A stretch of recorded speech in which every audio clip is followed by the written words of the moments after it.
welcome back to another episode number 10 of Check the Stats podcast, man. We back with another one after game one of the Eastern Conference Finals, man. I'm here. I'm your host, T-Cal, man. Here you got my co-host over here, Mari. And, below, he done been gone for a little minute, but we finally got my boy Versi back on the set, bro. How y'all been, bro? It's a exciting night of basketball, bro. I can't wait to get into what Charles got to say about Jason Tatum this time. Let's see how he defends this trash. Hey, I mean, at the end of the day, it's a lot easier to defend it when he wins. Sam, at the end of the day, you play the game to win the game, man. So. Oh, that's so. Hey, bro, that's a joke, bro. Mari, get right into it. We need to jump right into this right here. This game. Okay. What's good with y'all, man? Hey, welcome to episode 10 of Check the Stats podcast, man. Yes, I said episode 10. We done came a long way, man, and we steady going. We thank y'all for the support and everything that y'all been doing, man. But hey, like my boy T-Cal said, man, let's get right into it, man. So predictions for the Eastern and Western Conference finals. Who y'all got, man? Out of the Pacers and the Celtics, who y'all got? Man, first off, we need to get into this game right here. First off, I need Let me redo it. Go ahead. Let me redo it then. All right, man. First topic, man. Hey, let's get into this game one. The Pacers versus the Celtics, man. What do y'all have to say about that? Hey, Charles, I would want to let you go. You know what? I'll let Charles go first because I want to hear his explanation of this before I tear him to shreds. So go ahead, Mr. Tatum defender. To be honest, I will keep it direct with you. The Celtics won this game, but the way that they won it, it just left so much to be desired. I mean, it's hard to trust them fully. It's hard to just look at them as like true title contenders. And yeah, that sounds kind of contradictory because they just looking like world beaters throughout the whole season. And they are one of the four remaining teams. But I mean, you take away that dumb play Siakam made to where he was reaching for the ball out of bounds and then decided not to foul Brown before he shot that three. It's like, what are we doing? The only reason that game even went to overtime was because of those plays. And then the inexperience was shown, the lack of execution was shown on the Pacers end, and the Rough Riders for the Celtics ended up doing damage for them more than for the Pacers. It left a lot to be desired. But you take the wins how you get them. You take them as they come because they don't come often, especially in a situation like this where everything is at stake. As far as Tatum goes, he had 20 plus. You know what I'm saying? I mean, it's not like he played horrible. In all honesty, he ain't reached our expectations. He wasn't the closer. But, I mean, he didn't harm the team from their chances of winning either. But, hey, he has time. Oh, goodness gracious. I'm glad you done brought it to the end because now it's time for me to kill this tape. First off and foremost, this game was absolute. When I tell you nobody had championship, showed that they had any championship experience, any type of like grasp for the moment of being able to take control of this game, nobody did. Not Tatum, not Brown, not Halliburton, not Siakam, not nobody. This game would literally like any other team with any type of championship level experience, not even championship level experience. Any team that's thinking while they're playing the game of basketball wouldn't make some of the boneheaded plays that they made in those final 4 minutes of regulation. That was absolutely atrocious. First and foremost, Jason Tatum. We need to get on to him. He's not a top 10 player, Charles. And I hope this game, I hope you don't get fooled by this 36, 12, and 4 that he just dropped because it's very fraudulent. It is non-impactful. Tatum at the end of them games, at the end of this game, first off, with about 45 seconds, Neesmith reaches wide open three in the middle of the floor. What Tatum does? He misses it. What happens? Derek White misses a layup. Tatum grabs the rebound. What he do again? He missed another clutch shot. He just so happened to get bailed out by Jaylen Brown, who happened to come clutch and making a corner three with, I don't have no idea why the Pacers did not foul in that situation. Rick Carlisle already came out in his press conference and said that the game was totally on him. He should have told them to foul, which, you know, social media is having an uproar right now because why did they not foul?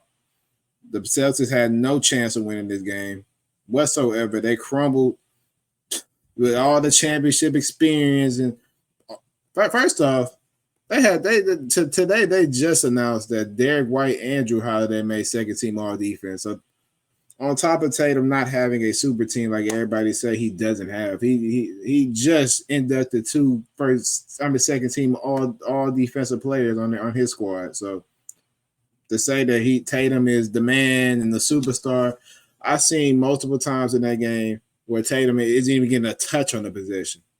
They're running pick and roll action to get mismatches with Derek White and Jaylen Brown, and Tatum's just standing in the middle of the floor, ruining any type of fluent basketball that any plays to be made. Tatum's ruining it by standing at the top. I don't know what he was doing. Charles, I mean, hopefully you can enlighten me on what's standing at the top, which is the defender draped on you in full denial. And instead of you moving out of the way or trying to create, trying to set some screen to get open, or somebody come to set something for you, you just stand in the middle of all the action. You clobbering everything up. He's throwing countless turnovers in clutch time. Like, that game should have been over. Tatum, Brown, you name it, they all was disappointed tonight. But just so happens you playing an even bigger disappointment with the young and dumb Indiana Pacers with I don't know. I guess Siakam just wasn't a part of that 2019 Raptors team because it showed that nobody on that team had any type of pulse, any type of like awareness of the situation whatsoever to be like, hey, calm down. We got it. Let's slow the game down. Let's get smart shots. Let's foul with 8.5 seconds on the clock. I don't think a coach should have to tell you, hey, go foul. I think any basketball player with basketball IQ and basketball sense knows if it's 8.5 seconds on the clock, up 3 with a foul, you foul. It's no ifs, ands, or buts about it. You foul. So this game, I mean, this game was very disappointing. I mean, was it a high-scoring game? Yes. Did I win money? Yes. You know, I'm $250 richer today. Thanks for overtime. So, hey, shout out BetR for making my pocket a little fatter. But today was a very we don't get championship vibes from the Celtics. Not at all. I got the Celtics. Me personally, you know, we're gonna get into the predictions, but I'll start it off. I got the Celtics winning this in about 6. And it's going to be a hard 6, a bad basketball being played. No good. It's straight bad ball. Like they're winning off of defeat. I mean, off of default. Like you get the young Indiana Pacers, you get Cleveland without Donovan Mitchell, and you get the Heat without Jimmy Butler. But we supposed to be calling Tatum a historic great, like Charles said, and he's a top 10 player, and he's a 1A option, and all this stuff. I mean, it's honestly ludicrous to me, but I got the Celtics winning this series in 6. Very disappointing game tonight from Jason Tatum and the Boston Celtics. Overall, I mean, for the exception of my boy Drew Holiday, he came to hoops today. He made his shots. He played his role to a T, but everybody else, including Derek White, Jaylen Brown was absent in the fourth quarter until he made the shot. I mean, everybody was disappointments. So, me, I got the Celtics at 6, but Whoever coming out the West beating them, and I'm very confident on that one.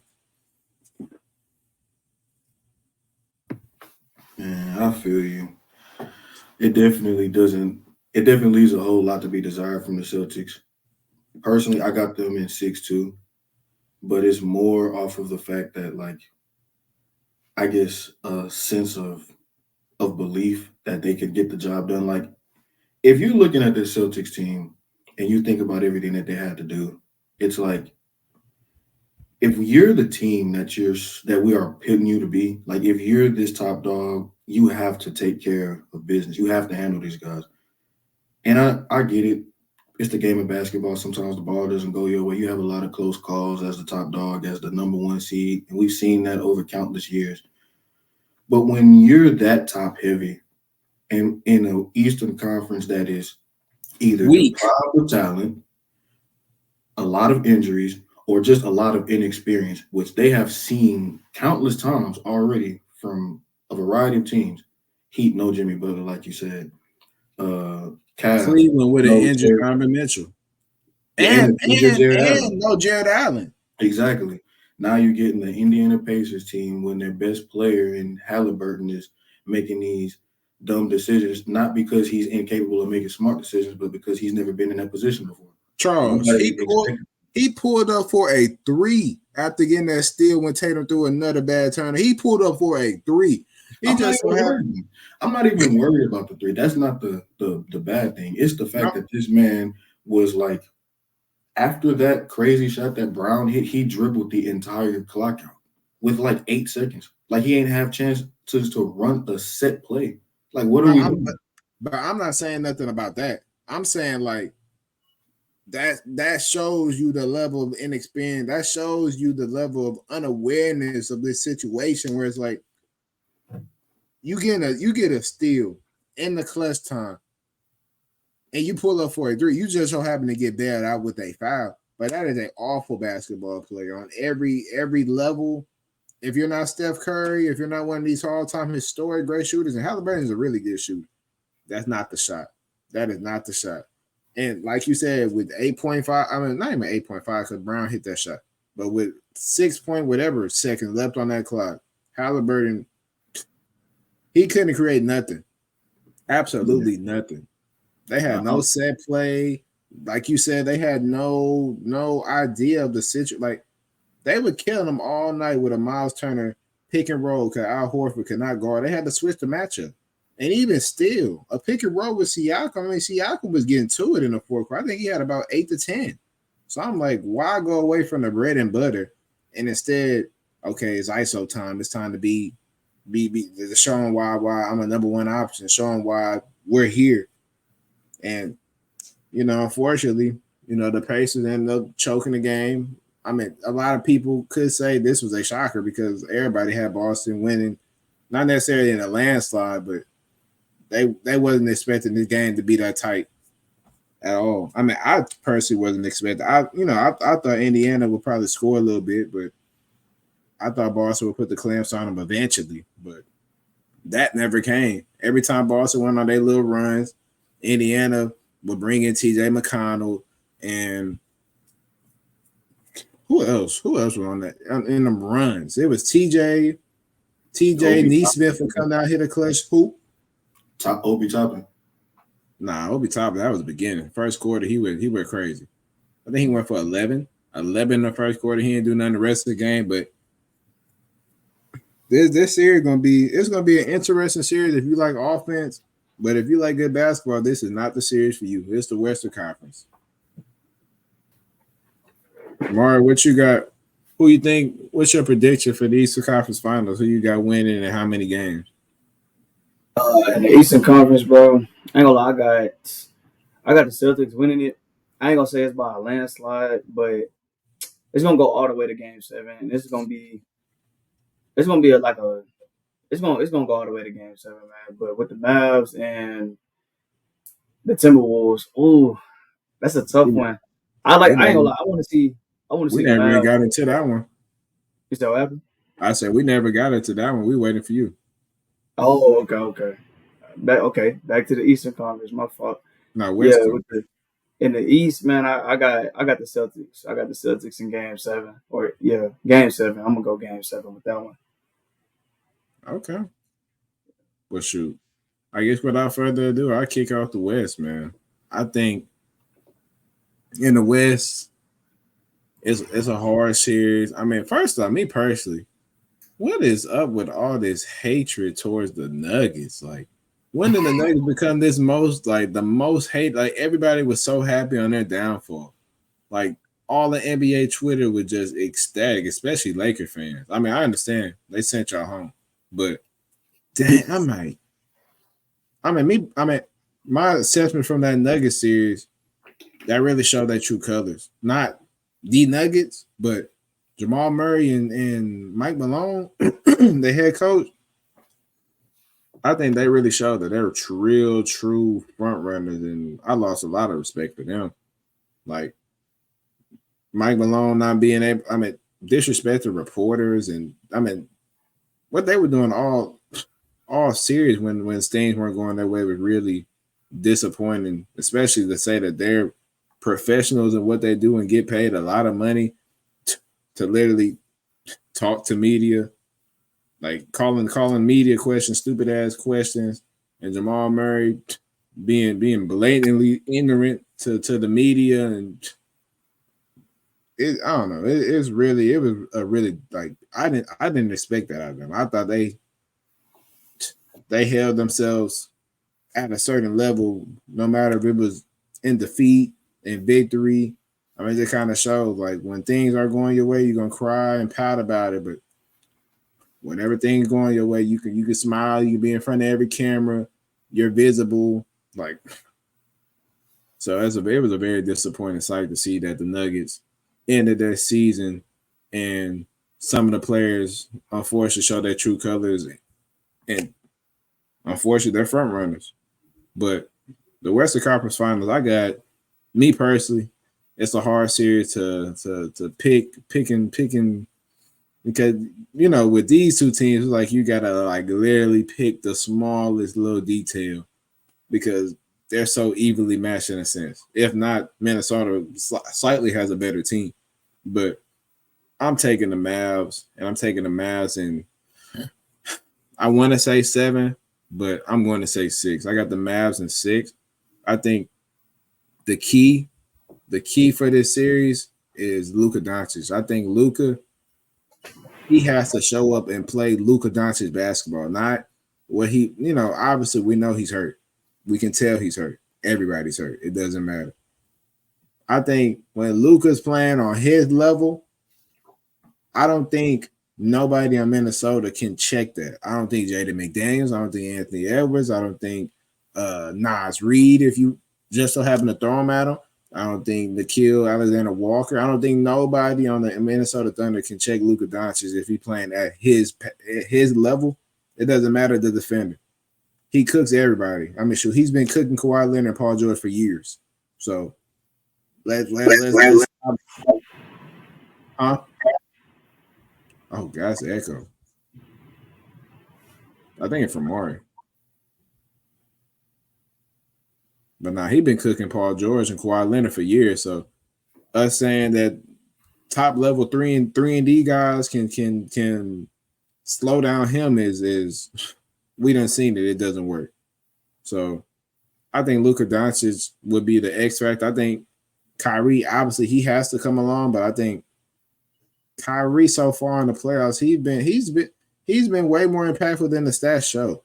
Even though he's not scoring his box off the 25 plus a night, I mean, this is probably the best defense I've seen Kyrie Irving play ever in his career.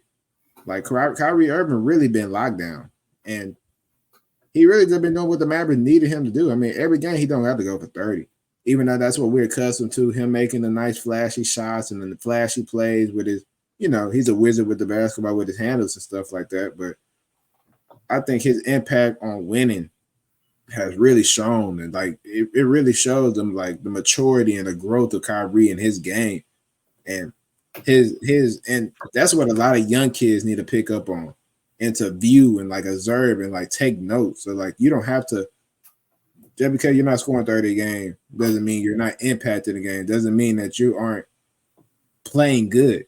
You can do other things to impact winning. And Kyrie Irving is a prime example of if you play the right way, if he does what the team needs you to do. At the end of the day, we're playing the game to win. We're not playing the game for stats. So I think Kyrie Irving has been playing pretty good. I think he needs to be a little more aggressive, but I got the Mavs. I got the Mavs in 6. I think they can throw bodies at Ant because Ant saying we got they got KD, but we got Jaden McDaniels. I'm like, shoot, y'all got Jaden McDaniels, but they got PJ Washington and they got Derrick Jones Jr. And I'm sorry to say, but shoot, they are really good 3-and-D guys as well. And they really play defense. They might give you all 6 of your fouls, but most definitely they're active on defense. They're live. And they ain't no punks. They and Shea, I wasn't the biggest Shea fan. Not necessarily from his game, but the way he gets his points from the free throw line. But he showed me a lot. Because it was real sticky defense on him this year. That previous series. And he really rose and got his buckets, but they weren't easy. So I think I don't know. I think the Mavs have the best player in the series. I think the best player ultimately going to decide, or is going to be the main deciding factor on why the Mavs win this series. No defense to Ant, because I think they have the better team, but the better player I feel like is Luka, and I feel like that's the main reason why they will win. You see, the way I kind of look at this series is it's a coin flip. It's not like they're evenly matched teams as far as like what they got, like what kind of assets they have, what kind of weaknesses that each of them have, what kind of strengths that they take advantage of. It's more along the lines of like splitting hairs in certain areas. Like you look at who was the better player in this series. It's a toss-up. Do you got Luka? Do you got Ant? And I'm not saying that it's for me. I feel like personally Luka is the better player in the series. But I'm saying from the standpoint of how this postseason has been going, Luka has been up and down. Ant has been up and down as well. But Ant has been having moments where he's had like 40-point games against the Suns, taking over against the Nuggets in Denver multiple times. So it's you could make an argument for it.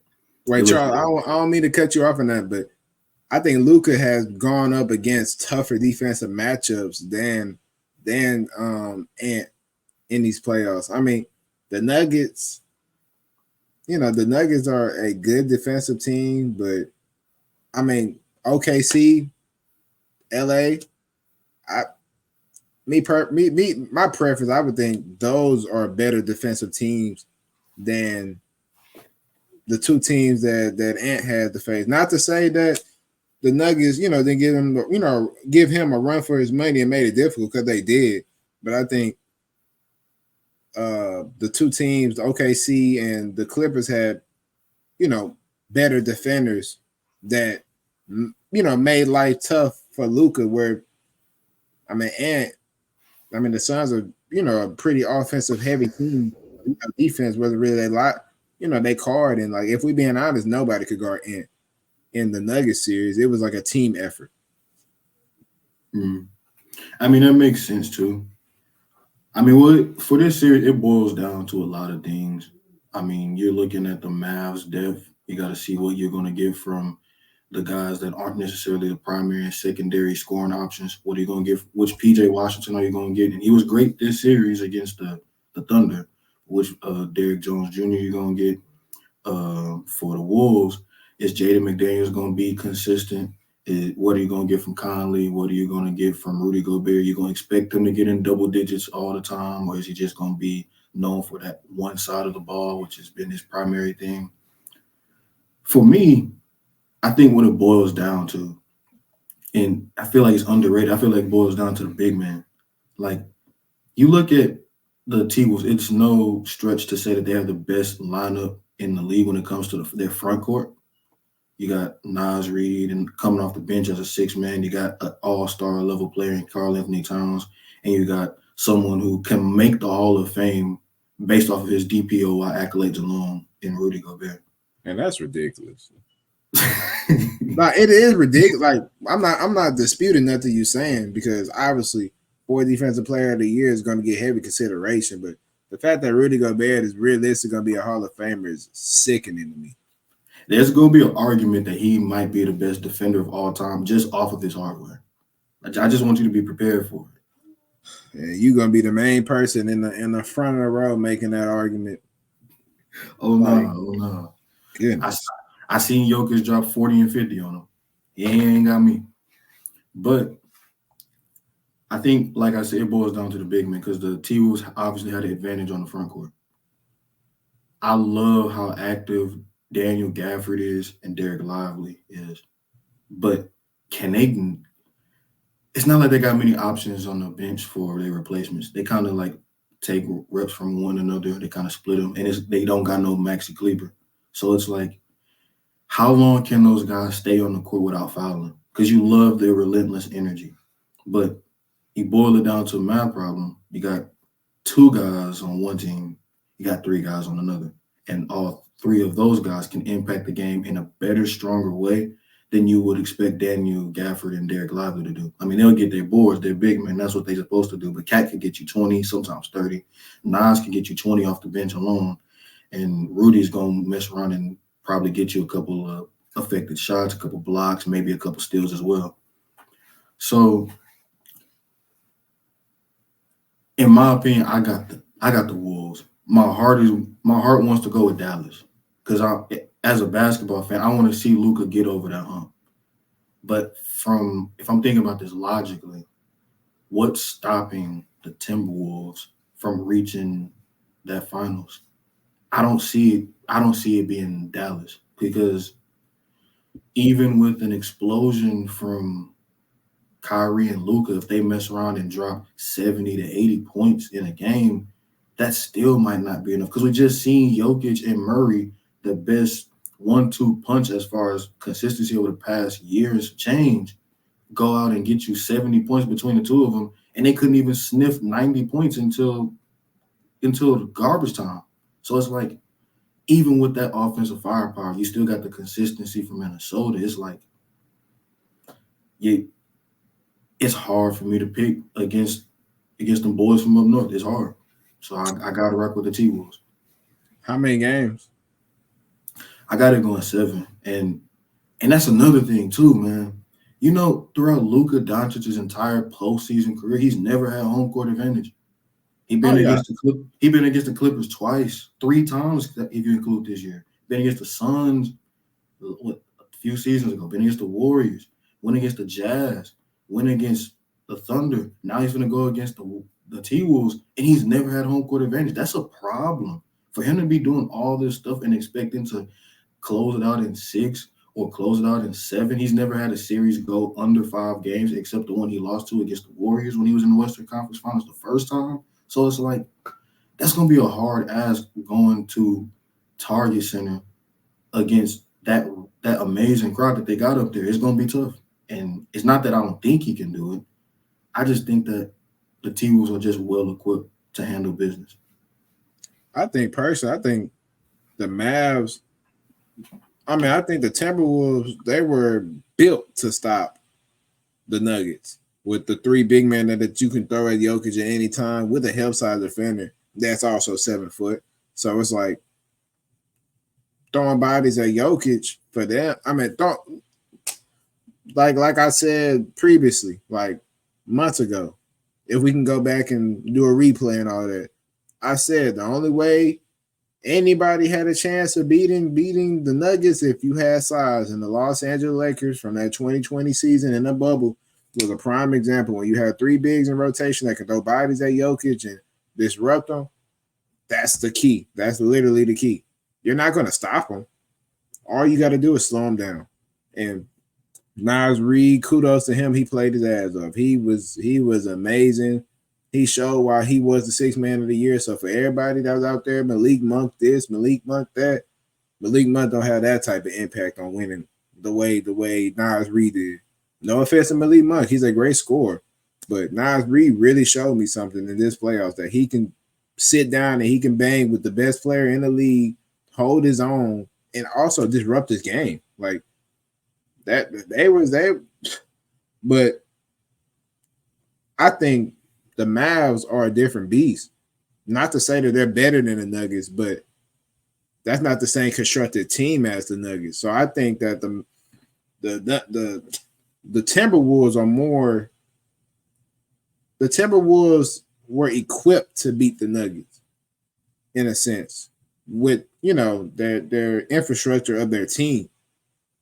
The Mavs have two scoring guards, and the rest of their players are role players. And truthfully, I think they're scarier than the Mavs. I mean, I think they're scarier than the Nuggets. More the fact, like, you're gonna have to put a double on Luka. You're gonna have to throw somebody at Kyrie. You can't go 1-on-1. I don't think Jaden McDaniels is. I don't think Jaden McDaniels is locking down Luka. I mean, I could be wrong. Like, Luka is coming in injured, but he has about 3 to 4 days of rest before game one tomorrow. So I believe that Luka he might go for 40 tomorrow. But the biggest thing with them is the double teams. Like, Luka's gonna always face a double team. And what really makes Dallas, like, why Dallas can't really reach their full potential, because they don't have a lot. I mean, they have the players, that fit around Luka, but they don't have the, like, prototype. Like, imagine Dallas with a Klay Thompson that gets as many wide open looks as a Derrick Jones Jr., as a PJ Washington, as a Josh Green, as a, like, I can go on, like, the names of players that are literally standing wide open, missing wide open three-pointer because of the double team and the attention that they're putting on Kyrie and Luka. So, I don't know. I just think that Dallas team is built different. I don't know if Minnesota's going to be able to handle that offensive explosion. And hopefully, if the role players do what they do, I think Dallas is going to eventually, get the job done. All right, y'all can hear me? Yeah. All right, bet. With me in this series between the Mavs and the T-Wolves, man, I got the Mavs coming out on top. Game 7, is most definitely going to go to Game 7. Everything Game 7 with him.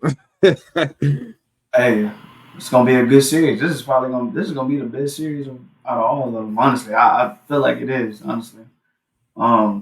Because you have the Mavs, and they're like an offensively explosive team, right? And then you got the T-Wolves, and they're like they're both. They're offensively explosive, and they're defensively explosive, because they have Rudy Gobert, they got, Naj Reid, they got all the guys down there that can bang with, the bigs, and they can also, like, guard the wing and everything like that. So, you know what I'm saying? It's gonna be a pretty good series. But then you got the Mavs, where they got Luka, they got Kyrie. You know what I'm saying? You got Derrick Jones coming off the bench, dropping 22. You know what I mean? Nah, he start. My fault. I'm tweaking. You got Derrick Jones, you know what I'm saying, dropping 22, doing his thing. You know what I'm saying? You got Daniel Gafford. You got all the other guys, man, and they're playing a good role. Like PJ Washington. I didn't expect PJ Washington to, like, just go crazy like that. You know what I'm saying? So it's like, it's scary, but it's gonna be scary. Like, I don't know, like y'all said, man, I don't know if the T-Wolves can, like, handle that offensively explosive team, man. Like, it's gonna be crazy. It's gonna be a good matchup, man. But I got this series going to Game 7, and I got the Mavs who are taking it to the next step, man. So that's gonna be exciting, though. Like, we're realistically, like, I don't even think we, like, really just even looking at it. We're gonna have a new Finals MVP. We're gonna have two potentially 3 out of the 4 teams have never been there since God knows how long. Dallas haven't been there since Dirk. I don't think Minnesota ever been to the finals. It's been 20 years since they've been. Dallas has been since 2011. Yeah, the furthest Minnesota ever been was to the Western Conference with KG. Yeah, that's what I was saying. So KG, KG, and that was the furthest they went. I mean, Boston just went about 2 years ago, but I mean, we seen what they did. That's why I said not them. And Indiana, have they ever been? Well, no, they went against. Did they? Or no? Did they go? That's a I good don't question. think yeah.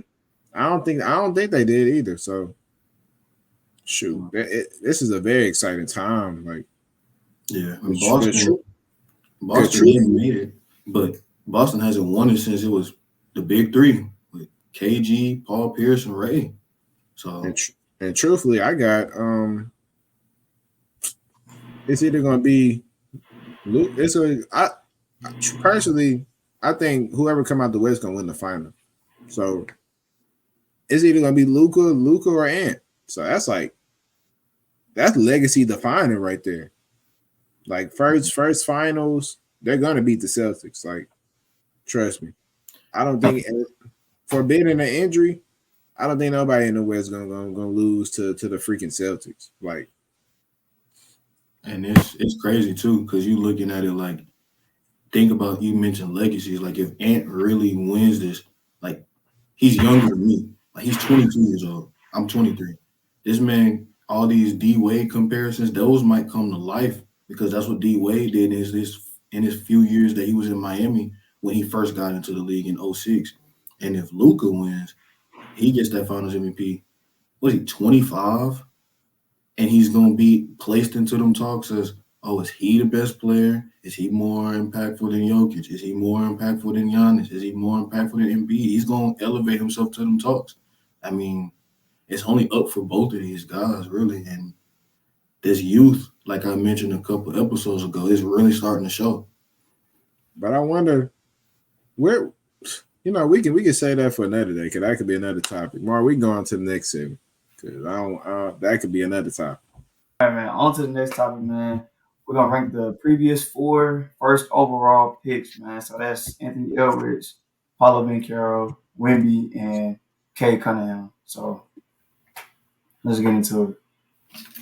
All right. Well, number 1, I think, and it's crazy though, because these 4, it's not like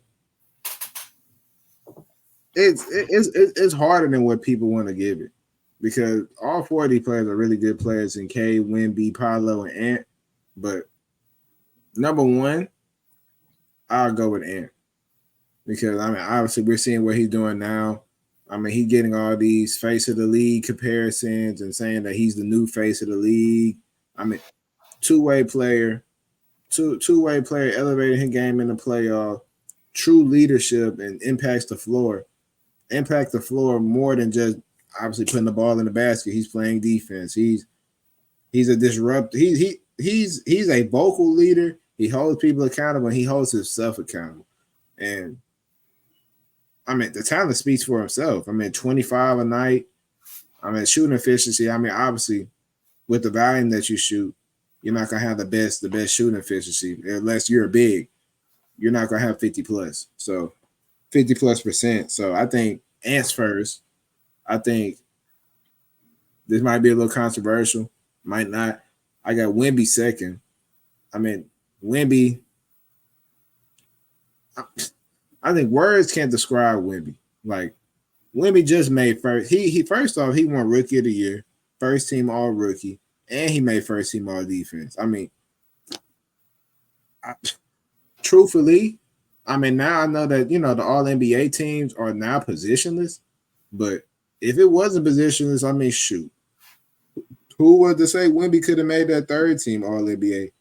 If they needed a center on there, I wouldn't be so mad if we kind of slid Wemby in that third team All Center spot. I mean, he played a really good season, He was number 1 in the lead in blocks. He can't get the rebounding up, yes, but I mean, scoring, you can just tell the growth and elevation, like game by game. I mean, shoot, by the end of the year, he's dropping 40 on Jokic. He really shook up. Like, Jokic would have been in a conference final right now if the standings were to like stay where they were, because Jokic was the number 1 seed. After they beat Minnesota in the regular season, they took over the one seed solely. And then the Spurs came in there and beat them and ruined everything. So Wemby's just a very impactful, like Wemby's gonna be the face. They think Ant gonna be the face. I mean, Ant realistically, if he wins a championship, he's realistic. We can be honest. He's gonna be the face of the league. Whenever Bron and Curry, whenever they scoot up on out of there, Ant's gonna take that over. But I think Wemby has the potential of being the best player out of the four. And then obviously third, I'm going Paolo. I mean, Paolo, he's literally Melo, a bigger LeBron built Melo reincarnated. The moment when he realized that he's 6'10", 250 plus, I mean, he's gonna be a monster.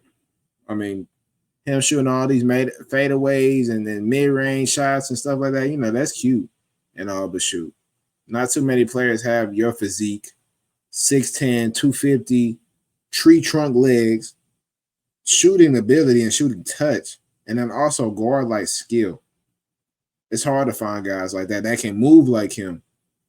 And, I mean, he can be a force, an absolute force. And then four, obviously, by default, is Cade. I mean, Cade, I think he's a really good point guard. But compared to these three, he's going to always be fourth. I mean, there's no explanation. I mean, Cade is a good two-way point guard. He plays somewhat defense.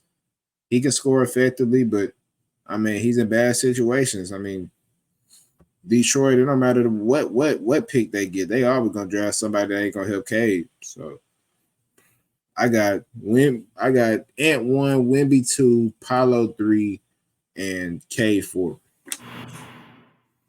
I ain't got no argument with you. I like that. I like that. With me, of course, I'm gonna have Ant-Man first. You know what I'm saying? After this season, man, after what he's done, it's been phenomenal. So. I mean, Ant, two-way player. This man can score, play defense. Hell, he has good IQ. You know what I mean? He can do pretty much everything. He's everything that you want in a shooting guard, man. So I'm gonna go Ant first, and then I got Paolo. I got Paolo Banchero second. I like Paolo a lot, man. T-Cat pretty much explained it perfect. I mean, you have these guard-like skills, and what is Paolo? He's a small forward, right? Am I correct? Power forward. Okay. Paulo's you 6'10". Wait, is he? Yeah, he's 6'10". You 6'10". 250 plus. Yes, bro. You're 6'10", 250 plus, and you can handle the ball. You can shoot. You know how to use your size. You're athletic as hell. It's like I don't know about that one. I don't know about he shows like signs of athletic ability not athletic. Like Paolo, I think Paulo's somewhat athletic.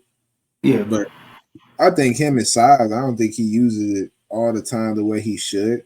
I think he kind of like refrains to his guard-like skills, which is shooting mid-range and stuff like that. But also, I think that's going to come, hopefully, if not this offseason, with due time, that he has LeBron. Like, a lot of people see LeBron in him, in a way. Like, his physique, his player build, like they're literally seeing Bron and Melo reincarnated into one player in Paolo. And he can be special. Nah, he for sure can, man. He for sure. I mean, Paolo is nice, bro. Is a real candidate to make an All NBA team this year too. Like Paolo was hooping, bro. Like he really was carrying Orlando on his back for real. Like even though the whole team was playing good, you know what I'm saying? There's no disrespect to Orlando, but even though the whole team was playing good, Paolo was like at a whole nother level, man.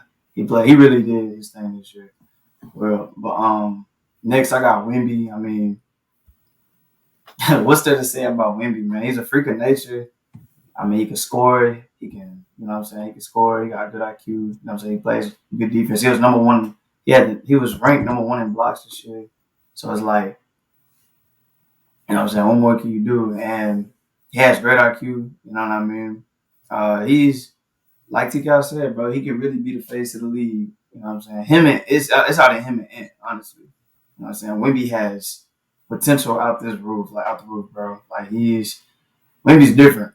You know what I'm saying? And I know he's gonna be one of them guys. Like next year, hell, I feel like he's gonna be it. He gonna for sure be up there in them talks. Well, not in the talks, but like the best or whatever. But he for sure gonna be like. I feel like he can be like at least top 15, top 10. You know what I'm saying? I feel like he can be up there. But lastly, I mean, Cade. I mean, Cade's a great point guard. You know what I'm saying? Despite like the season his team had, he still did what he could. You know what I'm saying? He's a great point guard. He can pass, shoot, has great IQ. You know what I'm saying? He can handle the ball, and he's athletic as hell. You know what I mean? So it's like I feel like Cade, he's gonna continue to grow over the years, and you know he gonna keep doing his thing. So yeah, that's my list. So and Paulo, Wemby, and then I got Cade Right. Cunningham. Right. Mm. I feel that. To be honest, my list looks identical to T's. Uh, I got Ant number one, of course. I mean, you look at what he's doing; it's kind of hard to deny.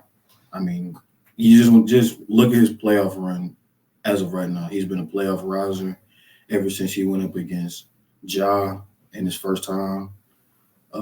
Last year, you seen that he ain't just go down without a fight against the Nuggets, albeit it was a gentleman's sweep. He's made sure he wasn't his fault that he went down swinging.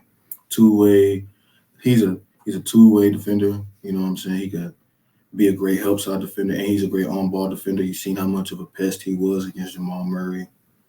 Uh, he is a great player, and another thing that kind of helps him in his case is he does, even though he's the number one option, he doesn't mind deferring to his teammates. He doesn't mind deferring to Cat, deferring to Nas, to Jaden McDaniels. You see how much he hypes those guys up, but it's not just like for glitz and glamour. Like he really believes in those guys because he lets them showcase their talents. So it's great to see. That's why I got Ant number one. Two is Victor Wembanyama. I mean, what else needs to be said? I mean, this dude is a freak of nature. He is a handle for his size that's honestly probably some of the most impressive you'll ever see from a big man. For him to be in defensive player of the year talks, and he's not even old, he's just barely old enough to like have a driver's license. It's kind of crazy. We seen what he was doing from overseas out in France, and we was wondering if the hype was real. There's no doubts about it now. And it's crazy because this is projecting, but this is going to be the worst year he will ever have in his career, which is scary. By far. Yeah, so the NBA better buckle up because it's going to be a long ride with Wemby if he keeps on playing like this. And he my team rival. That's the worst part. Shoot, the Rocket got to face him about 4 or 5 times a year. So I'm like, golly. I mean, we got Sengun. I mean, he's no Victor Wembanyama, but I mean, that's a formidable matchup for sure. Hey, well, you remember what Sagoon did to him? Shoot, he was hey 45. Took him to the woodshed. And he ain't come back out. Yeah. 3, I got Paolo. It's kind of hard to deny what he's capable of doing too. Like you said, he got a chance to make an All NBA team. 3-level scorer. He could score inside, outside. He has a relatively decent handle. He could improve it a little bit to kind of up his game. But as far as him being the face of a franchise like the Magic, that's a great building block to have and build around because they definitely had the capable pieces to make something special. I mean, personally, I didn't even expect Orlando to do anything this year. And the fact that they even made it to the playoffs, let alone a game 7 against Cleveland, against a team that has more experience, and they was able to hold their own to the bitter end, I got to give my hats off to him. And he was the leader of that crew. So you got to give him his props. And even though Cade is consistently at the bottom of all of our lists, I mean, at worst case scenario, I see this man, he has the capabilities of being an all-star level point guard. He has the capabilities of being in that game, you know what I'm saying, showcasing his skill set. It's just unfortunate that he's in Detroit because I feel like they're doing him a disservice. It seems like they can't get nothing right for a long time. The bad boy days is over. The Ben Wallace, Rip Hamilton, Tayshaun Prince, Chauncey Billups, Rasheed Wallace days are over. They behind us. the best they've been in a long time was when they had Blake Griffin as an 8 seed. So I mean, like, kudos, I guess. But Andre Drummond. yeah, I mean, like, congratulations, you got a rebounding champion. Now go be a champion for real. But, but I mean, but Cade is a great player. He's a great facilitator for him, for sure. And for his size, he is prototypical. Like, that is what you want as far as the tangibles go. For the measurables, you would love to have a player like him. He has a great handle. I mean, you just kind of get lost in the fact that they went on the longest losing streak in North American sports history. So that kind of taints him.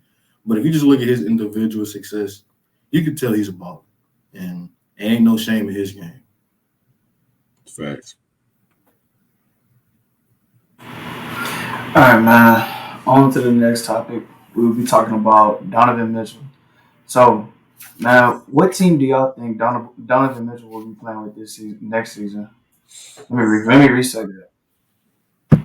What team will Donovan Mitchell be playing for next season? I've been seeing a lot of talk about the Lakers. Realistically, The Lakers? Would he be a good fit for the Lakers? Yeah. Hell no. What? Hell no, he ain't gonna be no good fit for the Lakers. How would he not be a good fit for the Lakers? I mean, I'm not a Laker fan, but the fact that you saying no for him being a good fit is kind of crazy in a sense.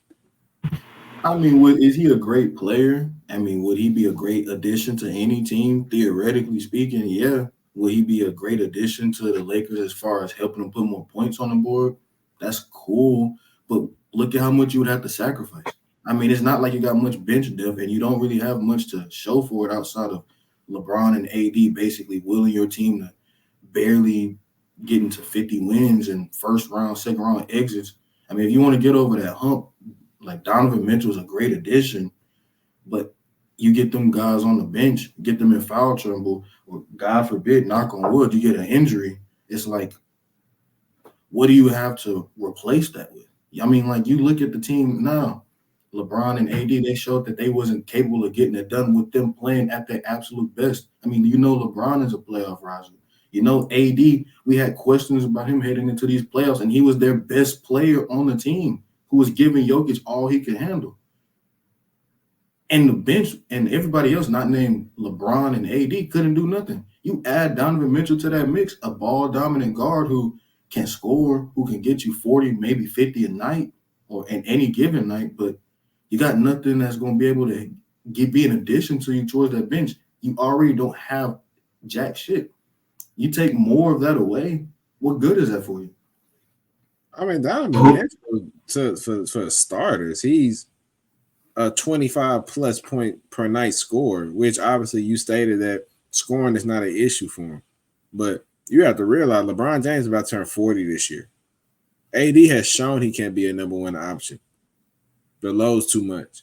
So I think they need somebody to relieve that pressure, let LeBron take a seat back and be like, okay, I can finally do what I wanted to do a couple of years ago, which is pass the reign, pass the torch. And he will be able to successfully pass the torch to Anthony Davis because he has Donovan Mitchell as a sidekick, as a partner. I don't think, first off, they had two guys at their guards that were playing above their heads. I'm not even above their heads, but above their roles. D'Angelo Russell at best is a 6-man.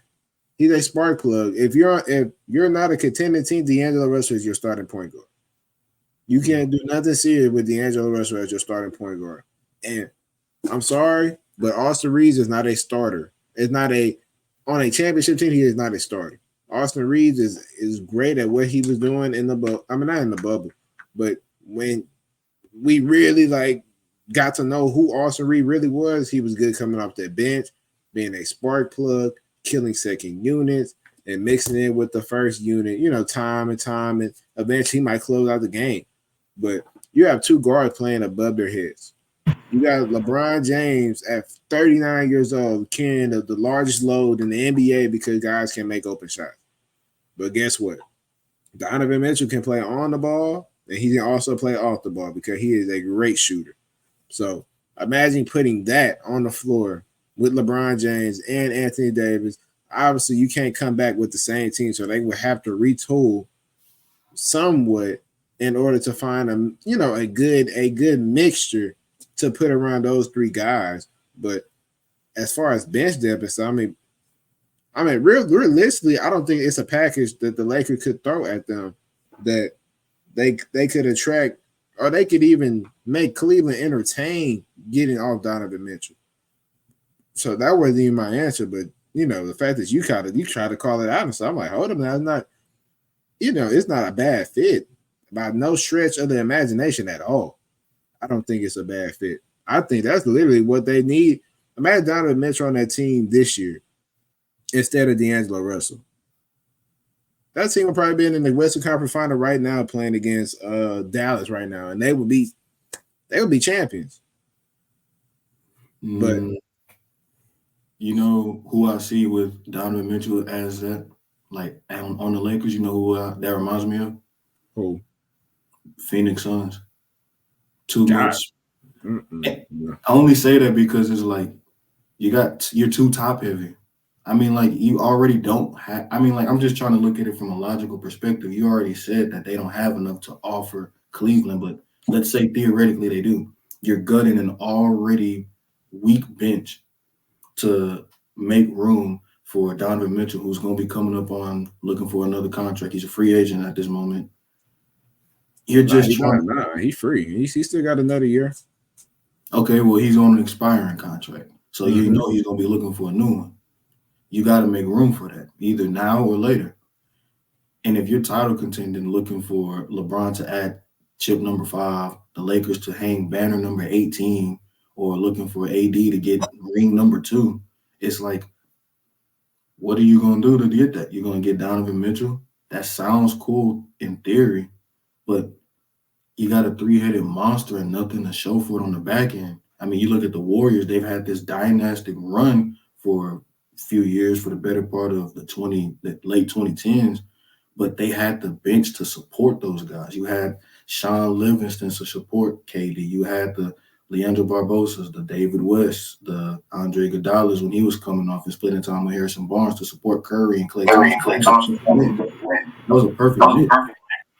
You look at the guys when he was in Miami with D-Wade, Bosh, and LeBron. I mean, they had Mike Miller, they had James Jones, they had all these other guys that were key role ingredients to their success. You look at, hell, even the Celtics when they was with Ray and Rondo and KG and Paul Pierce, they had guys like Eddie House. They had guys like Big Baby Davis, Kendrick Perkins, that was able to handle business for them in their specific roles to do what they needed to do. The Suns, you see it already, the blueprint of this big three and just getting the best talent assembled to have at least top 3 of the top 5 players on the court at all times. That's not always a successful route because you don't have anything to do it once those players either have a bad game or they end up going to the bench because they need rest since they're human beings. You already see the blueprint failing for Phoenix. Why would you want that same recipe to be added to the Lakers? If anything, they need to add some level of acceptable bench depth. A new 6-man. They need to end up taking a route that's going to get them some kind of production that is at least comparable to what AD and LeBron can give you on a nightly basis. I mean, for starters, those 3 are not nowhere near equivalent to those to Booker, Durant, and Beal. I mean, none of those 3 are defensive threats whatsoever. Anthony Davis is more known for his defense than his offense. He just made first team all defense today. So it's like the fact that I think the reason why that big 3 just doesn't work at all because they don't. How do they complement each other? All 3 of them need the ball. They need that, and they're all dribble. I mean, KD, you can run plays and he can get open and stuff like that, but they need the ball. It's only one ball. Anthony Davis plays well in a 2-man game. So that complements LeBron James. That complements Donovan Mitchell. I think those 3 players would mesh well together because it's like LeBron, if he wants to, LeBron is the most effective when he's playing on ball, playing point guard, making decisions and getting people open. He's the best distributor in the game still to this day. So imagine Donovan. So we don't. So do we believe Donovan Mitchell can make a spot up 3-pointer? Yes or no? For sure. Most definitely. So LeBron James running a pick and roll with Anthony Davis as Donovan Mitchell as a as the next pass. How do you guard that? Not to say that it's impossible, because nothing is impossible. Obviously, it's different zones and different defenses that you can throw out there to slow that down. But that's a dangerous trio with the right other two people. Obviously, first of all, let me address this. The depth, yes, you do need somewhat depth. But I don't think the Lakers are just without depth. I think the problem with the Lakers is some of those guys kind of, they don't step up to the I don't know how to say it. Like, they can't do their bare minimum job off rip. So like 3 and D guys, like if LeBron or AD isn't on the floor, they can't do it.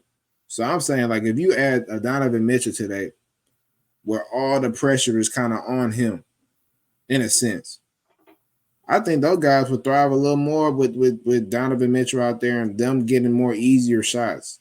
With Donovan Mitchell being out there with LeBron James, and LeBron James able to reserve some of his energy for the crunch time stretches where he can sit until about 6 minutes in a game and then come back and give you everything he has at the age of 40, instead of having to play a 8-9 minute quarter and consistently calling timeouts and can't really play on both ends of the floor because A, you're 40, and B, you're carrying so much of the offensive load that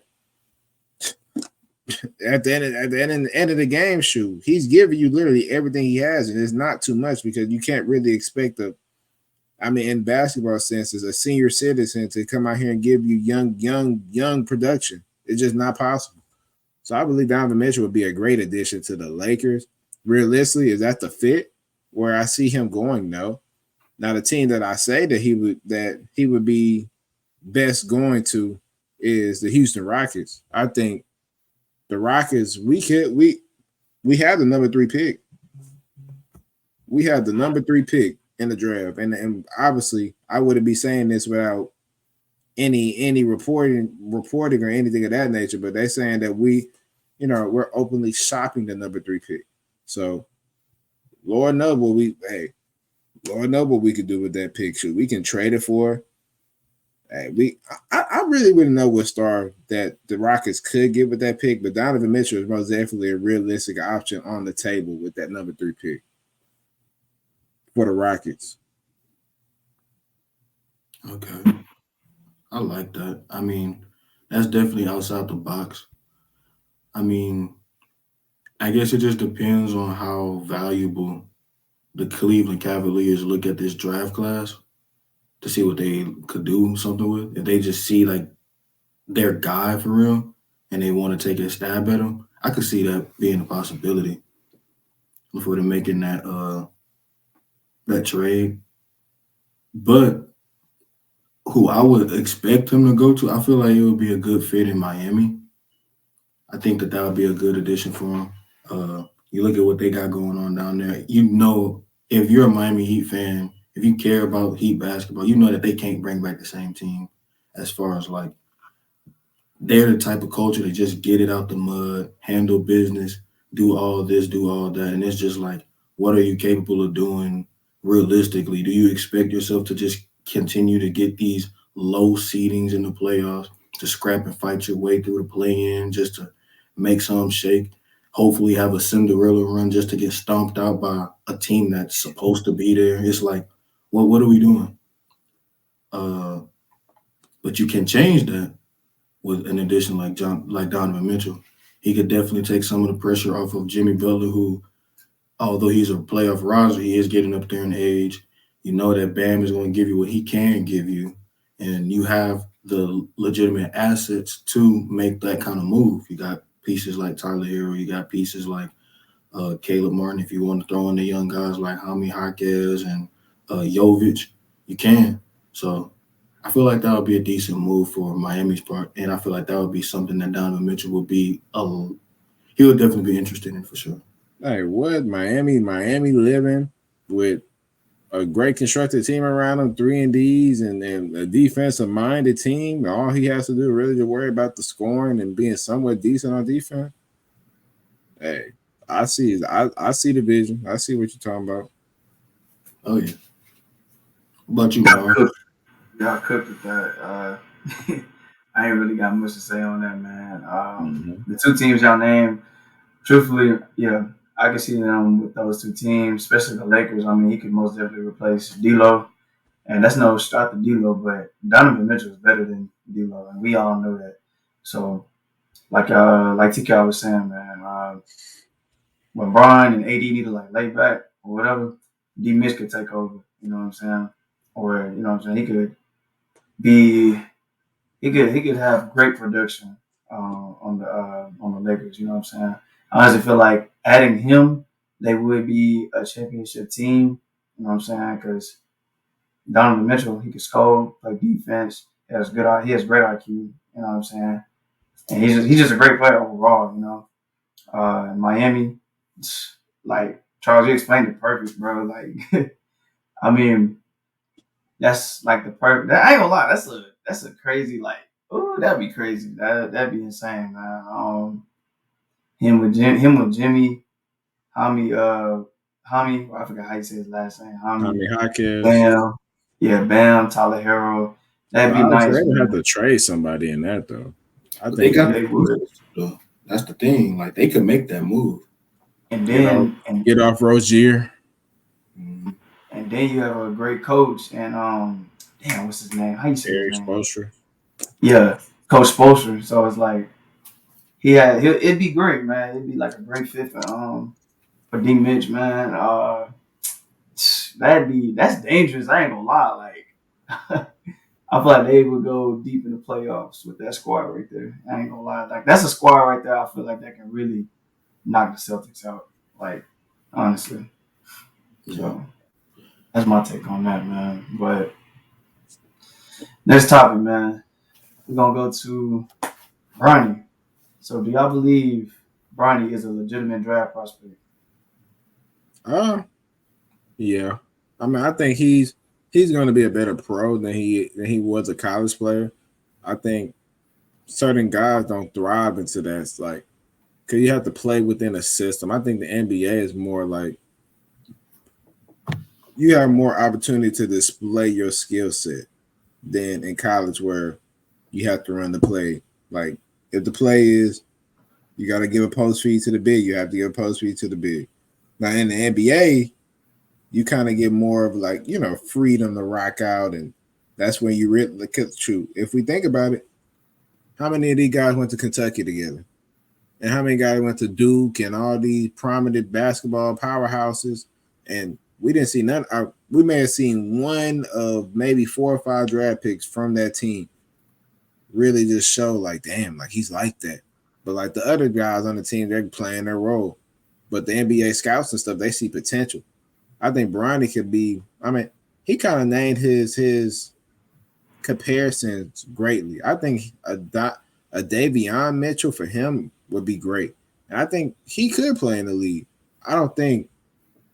I think unfortunately, I mean, let me say this, and I'm being completely honest and fair about this assessment with Bronny. I think obviously him being LeBron James' son gives him a lot of. And also LeBron too. I think LeBron saying that okay, I'll go to whatever team Bronny goes to and stuff like that. I think that hurt him because it kind of like diminished his like it's more of a hit of a like okay, like I'm getting drafted because I'm a good basketball player. Like I put in the work, I'm the prospect, and like I'm really valuable to give to an NBA team. I think with him, it's more like okay, like the name, like obviously, um, Woj reported that he realistically gonna do his first year in the G League, selling out G League team. I mean, just selling out G League arenas. Like he's gonna be, big for the brand and marketing of that team. So I think Bronny, he is somewhat. I mean, he is a legitimate draft prospect. Do I think he's gonna be LeBron? God no. Never said he. I mean, I don't think anybody's saying he is. I mean, he's coming in saying like I'm gonna be a role player, but do I think can he be an impactful player in the NBA? I think absolutely he can. Coming off the bench, give you about 15, 20 minutes a night of going out there guarding the best point guard and trying and trying to defend him. I'm not saying lock him up, but give your best effort and make a open three when given. I think he can. I think he can kind of strive in that role. Now, anything extra, need him to run a team or run a unit or be the face. That's kind of overstepping his limits. Do I think can he slip into the first round? Uh, I think if he slip into the first round, it's going to be more because of the name on his back instead of his ability. Now, I'm not saying that he doesn't deserve to be drafted, but I think first round is you kind of pushing it. Like averaging 4 points a game in college. It's going to be real hard to convince us basketball fans that 4.9 per game at a whopping 6'1" with 6'7" wingspan gets you a top 32 draft pick in the NBA. So I think he is a legitimate draft pick, but where you draft him, I think that's more important than anything. Hopefully he gets a fair assessment and get drafted second round. So where the media isn't just killing him and he got drafted high because his dad is LeBron James. Like hopefully he gets drafted, where his talent said he should be drafted, not because of the last name. For sure. I agree. No, I agree with you on that, man. Bronny, he most definitely. I feel like he's a good prospect. Good draft prospect. He has the potential to be even better. Like you said, man, I feel like he's gonna go to the G League, put up some good numbers up there, man, and you know what I'm saying. Eventually, get selected by a team and be like a great role player for them, man. Be like the energetic, like not energetic guy, but like the guy that's gonna do like like not the bare Dirty minimum. work. He gonna do the dirty work. There you go. Yeah, he gonna do the work that the other players don't do basically. So he gonna play defense. He gonna get scrappy. He gonna get them buckets. He gonna make them buckets count when it matters. You know what I'm saying? So I feel like Bronny, he's gonna be pretty solid in the league, man. So yeah, that's my take on that, honestly. Yeah, I feel like he's a legitimate prospect as well. I mean, like you got the last name James, and your dad is LeBron. The nepotism gonna play a factor. Like that's just it is what it is. But it doesn't discredit who he is as a basketball player. Like you look at the way he plays, it might not be the flashiest thing in the world. He might not be a Alonzo Ball as a point guard prospect. He might not be a Ben Simmons or a De'Aaron Fox or hell even a Markel Fultz, Cade Cunningham, that kind of build. But his archetype as a basketball player, it's very useful in today's NBA. I mean, when you are a guy that is as scrappy as he is, I mean, yeah, he has his flaws and as far as his measurables, like he's undersized, so it's not like he's going to be playing a two anytime soon, unless you got a really small ball lineup. But he's a scrappy player. He's going to go out and put his body on the line to try to stop that man from putting that ball in the hoop. He has a decent shot that can improve, especially given time. And he has the ability to develop, and it's not like he doesn't have any work ethic himself. I mean, when your dad is LeBron, it's going to come with the territory, probably already built in his blood. Uh, it's a lot of teams that could utilize his play set. Um, he ended up mentioning that his play style is he wants to be known as someone similar to like Davion Mitchell. And that might be the best possible comparison that you can see for him realistically. Someone who is relatively not the biggest guard, but is still able to make an impact on both the offensive and defensive side of the ball. Plus, what he has an advantage over Davion is he is a great facilitator of the ball as well. Like you can see him realistically being someone who's capable of being the playmaker for your offense, being the one who gets everybody involved. He's not going to sit up here and chuck up a whole bunch of shots. He's going to play the game the right way. And in today's league, that's someone that you would love to have on your squad. I think that's I understand a reason why he doesn't. People are questionable about his draft press, his draft position and him being drafted. I mean, if you really just want to like really look into it, he's not a one. Like he's not somebody to orchestrate your offense. He's not somebody that you put the ball in his hand and say, okay, get this executed, get it done, get these people involved. He's kind of the person like he's a wingman, like, but it sucks because he's an undersized wingman. And he also is on certain matchups a defensive liability because I mean at a 6'1" frame, easily a 6'5", 6'6" guard could get the switch and it technically could even be a switch. It could literally be his matchup, and that's kind of a mismatch. He low key gonna probably be a mismatch nightmare for everybody, but on the opposite end of it, where if they see him, they licking their chops, saying, "Okay, that's easy too." And like in the NBA draft combine, when they went live on scrimmages, every time it was a pick and roll, they got that switch. It was barbecue chicken. He was getting killed every single time on the switch on a bigger defender. So I think that's the hard part about him and his game. Like obviously his defensive effort is there. Like he has a motor. We know that. But as far as like his impact, what he can bring to a team, it depends if you have already all the tools in place. I think realistically he would have to go to the G League and develop more playmaking, like a more of a playmaking ability in order to come back to the NBA and be a productive and also a respectable player. I think a lot of people, he's gonna have to earn a lot of respect because a lot of people, could think of, hey, this is given to him. Like his dad is LeBron James. Like he was in the NBA strictly off the last name. He didn't really have to earn it too much. And like obviously that's a reasonable take because let me read you the stats right now. 4.8 points per game on 36.6 shooting percentage. 26.7 3-point shooting percentage. I mean, these numbers are ferocious. Like, obviously, he had cardiac arrest. Look at Charles, right? The Raiders.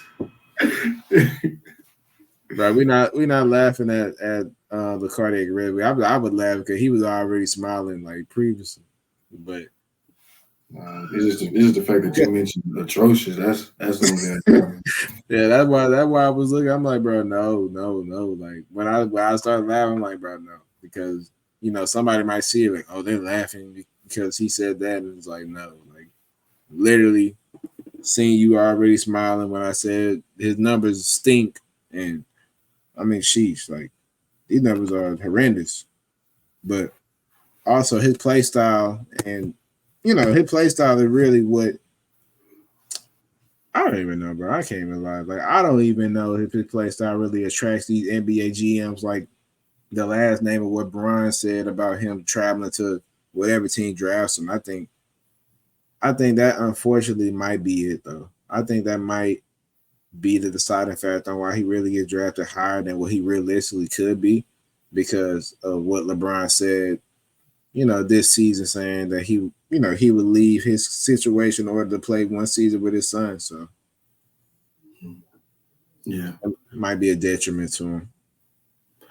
Did you mention him developing a playmaking skill set in the G League?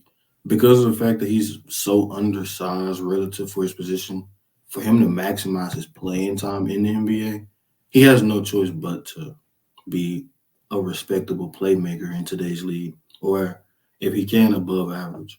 Because, like you said, he is a little bit of a He's not a bad defender, but his size definitely limits him to where he is seen as a liability. So it's only so much you can really do at that size and that frame. He's got to make a difference in other areas of the court that's going to allow him to see more of the court in the league. I feel And Mario get to that. He's still young too. He only 19, so he could. Hey, he might catch a growth spurt. You just never know. Because I mean, you just never know. His little brother already taller than him, but you just never know. But all right, man. Next topic, man. So today's basketball, man. So what do you think is the biggest problem in basketball in the U.S. compared to the international competition? I think first off, I think social media is the biggest drug on this planet when it comes to the kids and this youth to this day. I see a lot of like I promise you, I see so many kids today trying to attempt a 3 pointer before they learn how to make a layup. I'm literally seeing people try to memorize and one dribble move before they learn how to do a singular crossover. So it's just kind of like it's scary how today's society really like brainwash the youth and the kids and anybody coming up learning basketball. They're learning basketball the wrong way. I think Europeans. I think they don't. If you realize how many Europeans that you know that's in the league right now are just the crazy, freakish, athletic, like freaks of nature. Like you really can't name one. They all, but what can they all do? Like if they can't do nothing else, what can they do? They can shoot the ball. They can always shoot the ball. They're always fundamentally sound. They may not have the best handles to shoot. Majority of the Europeans that come into the NBA are spot up shooters. But the comparison from the American ball and international ball with the Europeans and the French and anybody else is strictly just fundamentally like the in the US we're not teaching fundamentals no more. Like fundamentals are on a back burner. Now it's more mainly prioritized on can you do this? Can you do this street ball and one move? Can you shoot this half court three? Can you dunk on somebody? Like we're taking away good hoops because now we're hyping up if somebody like if you can make two highlight dunks, you're bigger than the person that just went for 15, 5, and 5 on efficient shooting, rebounding, playing good defense, being a good team player. They're getting more. The person that made these two dunks are getting talked about more than the more impactful players, and that's why I say the Europeans when they come in like Lucas and the Jokic's and these other guys, like a lot of these guys are like already like fundamentally sound. They're not trying to do anything flashy. They make the right passes. They can shoot the ball. They have great IQ, and they're not relying on their athleticism like us. Like a lot of us Americans, we come into the league shoot. We can jump out the gym. Like our shots may not be consistent, but shoot, we're freaking natures. These guys don't come in as nothing. They come in as they've been playing. Realistically, them guys been playing professional basketball since they've been 14, 15 years old. They learn how to play the right way. They played against grown men. Like I don't know. It's so much. It's so disappointing on how good hoops have turned bad because of the social media flooding out like whatever they want to push out as real hoops today. It's just sad. I think Americans we have so much.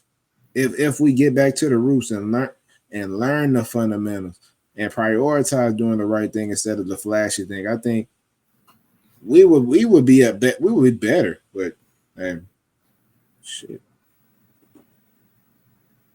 I totally agree with you, man. I feel like social media is toxic. It's a toxic thing for basketball in today's age. Like back when we were younger, I mean, we would see the same things, but our coaches would be like, Nah. You gotta learn how to do this first. You gotta learn how to cross over. You gotta learn how to make a left hand layup. You gotta learn how to go left. You know what I'm saying? And in today's days, you know what I'm saying, they go strictly off of three. Like they'll just shoot threes. You know what I'm saying? Who got the best handles? You know what I'm saying? Like, and it's crazy. Because you have guys like international, like the international players, bro. You got guys that came through the league like dirt. Um, you got guys like Valanciunas, Jokic. You got Luka. You have guys like who else? Like what's the old boy name? Stojakovic. You got guys like that, like Manu Manu, Ginobili, Stojakovic, Jokic, Stojakovic. Dirk, They don't even got to be Vucevic. European too. They could be. Yes, bro. You have guys like that, like that changed, that like paved the way for the European basketball players, and it's just like, damn. Like you watch how they play. Like TK said, they're not the most athletic, but goddamn, they have a great skill set. They can shoot. They ain't got the best handles, but like they can handle the rock. You know what I'm saying? They can go left. You know what I'm saying? They can go right. They can post you up, fade away. You know what I'm saying? They got like a little bit of athleticism. You know, they do the things that like other players don't. Like some other players that some players don't do. You know what I'm saying? So it's like And they might not be, yes, and the main thing, they might not be being taught either. That's the Yeah. main thing. Like we might not even be teaching that no more because we're trying to teach how can you do in and out crossover behind the back spin move to a 360 jelly layup instead of fundamental hoops. Like Lord have mercy. What happened to 5 out? What happened to 5 out? Like how we ran at Elkins, everybody get a touch. You put your hand up going through. You don't get a ball. You feel. You replace. You play space. You play with space. You play ethical hoops. Like that's why Coach motion. Thomas he loved the Spurs and loved the Warriors because of the ball movement, body movement, and it's not what obviously what he was probably like seeing coming up with in our time where everybody want to be a one-on-one monster. It was more team basketball. Everybody get a touch.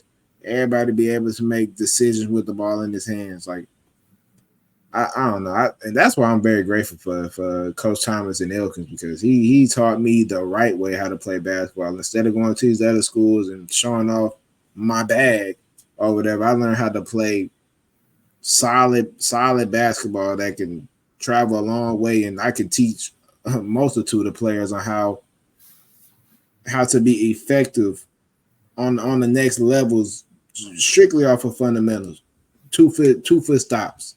Jump stops and regular passes, like not playing rush. I mean, it's so much that you can teach without the flash and the extra stuff. Because truthfully, shoot, the flash don't get you nowhere but the bench eventually.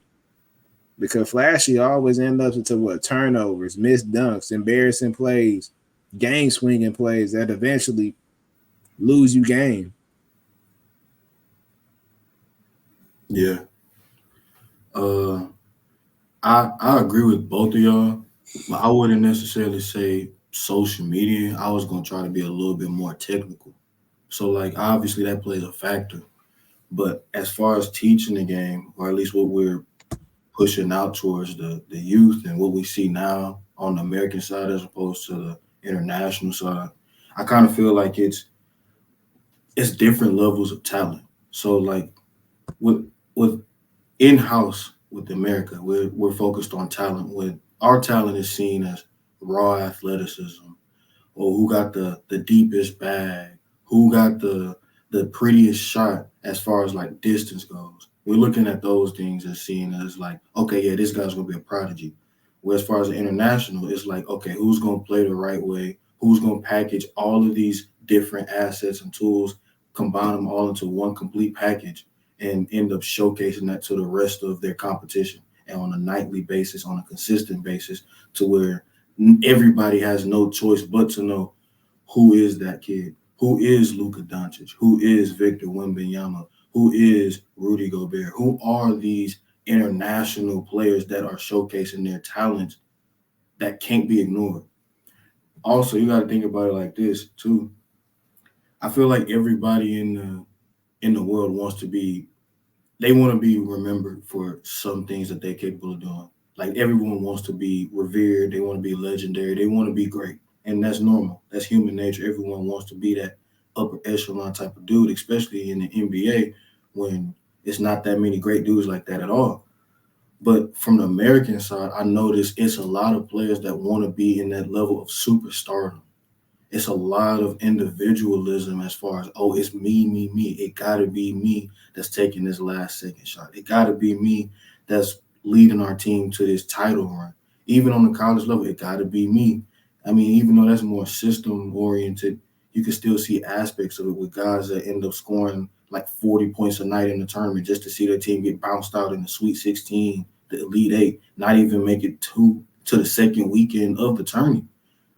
And in the international game, you see a lot of guys who are more comfortable in these role player or scheme fit aspects of basketball. You see a lot of these teams with these different players that are capable of being able to have long careers because they've mastered their craft of just fitting a specific niche inside the NBA.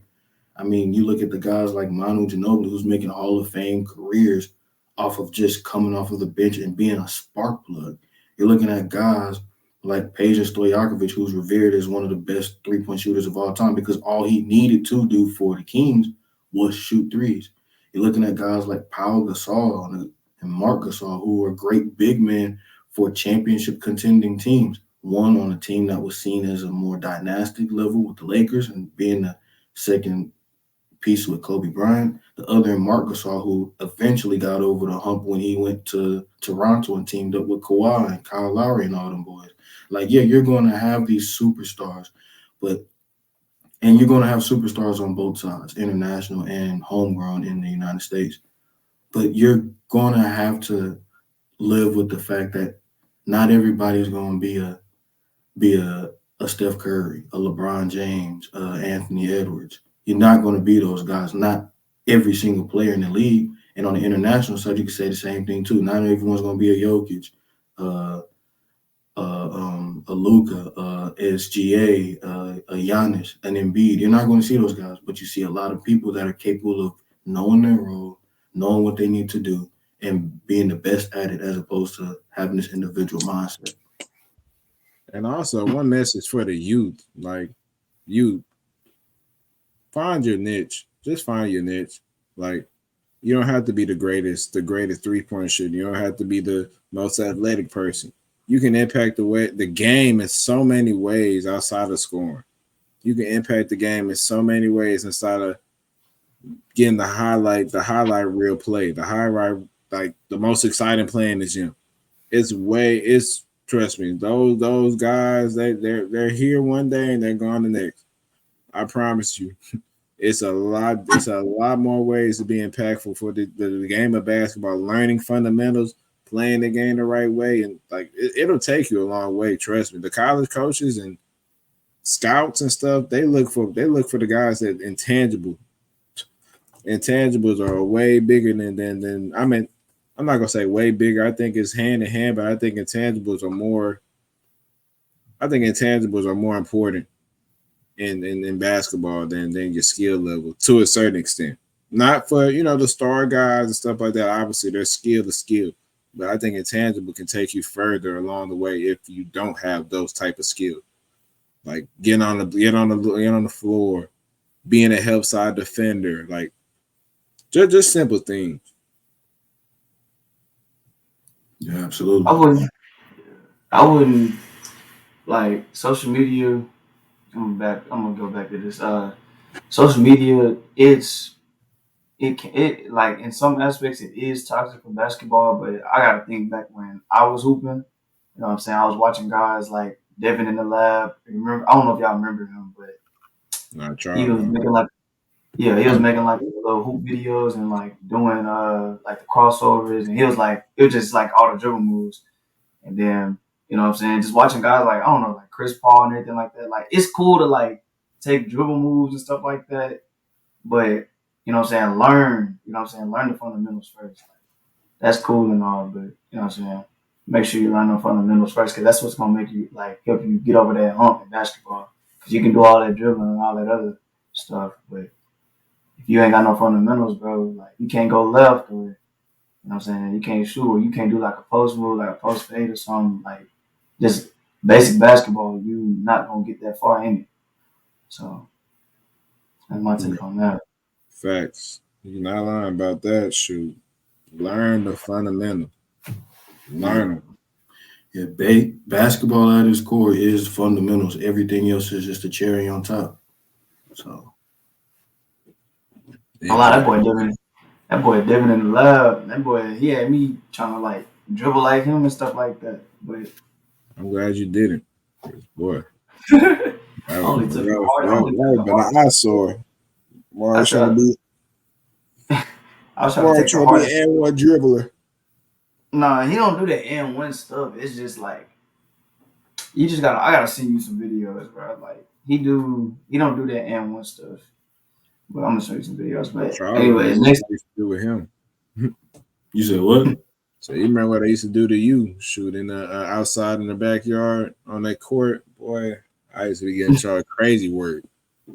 You see, look, I was never an offensive threat when I was in my playing days. Everything else, I got it. Defense. Oh my God, that was Charles. All Charles wanted to do was block somebody's shot. I Hey, swear to God, give me a steal, give me a block, give me a rebound after a great defensive possession, get me an assist, fast break. I got you. I remember when Charles made that three one time at FBBA and everybody went crazy. That was boy, that was But crazy. Hey, I think that was like the only 3 points I had in the game. I think that's the only 3 point you made in your basketball career. Oh no, we ain't. Now don't get it twisted. I'm good for at least a basket or two. I'm talking about your only 3 pointer made. I ain't talking about basket. You obviously scored points. But I'm talking about like 3 pointer because you know you weren't no shooter. Hey, you catch me making some in the open gym. I got a strap now. I'm talking about in he talking about when y'all a was younger. game. Oh yeah, I know. I had to evolve though. I'm different. You talking about evolving. Way too many basketball stories with TKO, bro. Oh God. but but nah, man. On to the next topic, man. What? Yeah, okay. On, on to the next topic, man. We're gonna do a would you rather with Paolo Banchero. So, would you rather Paolo Banchero or Zion Williamson? Me, I'm taking Paolo at this age and stage right now. I think Paolo upside is only up from here. I think Zion and his injury history has really hurt him, and I don't know if Zion will ever fully reach the potential of what he should. He should have reached of him coming out the draft. I think he could have been a top 10 player in the league at this moment, but I think injuries depleted his trajectory, and I think his ceiling is only so high, which is Paolo. I think he could be a top 10 player, a face of the league, and potentially he. I mean, face of the league. I wouldn't want to go any further than that. Mm, it's a lot closer than you would think. I ain't gonna lie. It might be me being like a little bit blind to it because of the Yeah, injury history of Zion. You got to pay attention, but I and don't know. y'all It's just something about the way digging. Zion plays and everything that obviously, Paulo, he's younger. He don't got an injury history as lengthy as Zion's, but at the same time, you look at his play style and you look at how impactful he is to the Pelicans. You look at how dominant of a force he can be when he is on the court, and that's a big if. But if we're going 100% healthy, and even if you're including projecting for both of these players, I gotta go Zion. Nothing against Paulo though, but I gotta go with Zion. Mm. I'm gonna go Paolo for sure. Paolo is obviously the better player in my eyes. Uh, I mean, he showed it this year. You know what I'm saying? Showed it last year. So it's like Zion. I'm not knocking Zion or nothing like that. Like he's a good player. He has potential to be a star, man. But he hasn't. Nah, he's a star now. Let's not get it twisted. Yeah, well, yeah, he's a star. But it's just like he hasn't done what Paolo Banchero has done. So it's like, you know what I'm saying? I'm gonna rock with Paolo on this one. Uh, next one, man. Paulo, would you rather Paulo Banchero or Carl Anthony Towns? I'm taking Paolo. Paolo's the number one option. He led the team to the fifth seed in the East, even though the East is a weaker conference. He led that team as a number one option. And I mean, obviously, Cat has had several years as a number one option. I mean, him and Wiggins battled it out several years, but Cat as a number one option cannot lead a team like Paolo. Paolo has many traits that Cat doesn't possess: playmaking ability, able to create his own shot. Um, I mean, close to the end of the year, Paolo was running damn point guard. At 6'10", he was running point guard with Suggs and Wagner and Carter and Jonathan Isaac out there on the court. He was essentially the point guard, and he elevated his game to levels that I've never seen Cat elevate in the postseason when it matters the most. So I'm taking Paolo over Cat. Cat has found his role as a number two option. He's excelling at it tremendously. With Anthony Edwards taking that step up, he's able to take a seat back and take over when need be. Paolo, if he don't take over, they don't have a chance. So I'm taking Paolo. Man, Paolo in his second year as a number one option for them, he's done the exact same thing Cat has done as number one option when he's been there for almost a decade. And he's no longer a number one option for the Timberwolves, but that's just going to show you how unfortunate Cat's situation as a number one option has been, to the point where they had him basically contending for who was going to be that guy for the Timberwolves. I mean, and it wasn't even just Wiggins. It was Jimmy Butler for a brief period in time, too. Whereas Paolo, he got the magic going from a perennial bottom feeding team to a respectable franchise that has a very bright future in the Eastern Conference, especially with him at the helm. So you got no choice but to go Paolo. Mm-hmm. I'm rocking with Paulo on this one for sure. So Yeah. next one, this is gonna be a good one. Would you rather Paulo Banchero or Paul George? I'm taking Paolo. Paolo, like I said, Paolo. First of all, Paul George, his playoff history is atrocious. Like, how many times can Paul George come up short year after year after year after year? I don't care about he's a great three level scorer. He's a good two-way player. At the end of the day, all that stuff goes out the window when you continuously can't come up when your team needs you the most. I think Paolo, I mean, obviously that team was depleted and that team isn't. I'm not even depleted. I think Paolo, his situation was he had nobody that fit his skill set. As him as a number one option, all he needed around him was somewhat of shooting. And nobody on that team, they were literally the worst three-point shooting team in the National Basketball Association. So that just goes to show you what Paolo was dealing with. He's out there with four Shaqs, and his game is primarily on in. He's a 6'10", 250-pound forward. So obviously his game is predicated in that paint. And he still was averaging 27 a game on 40% shooter from three.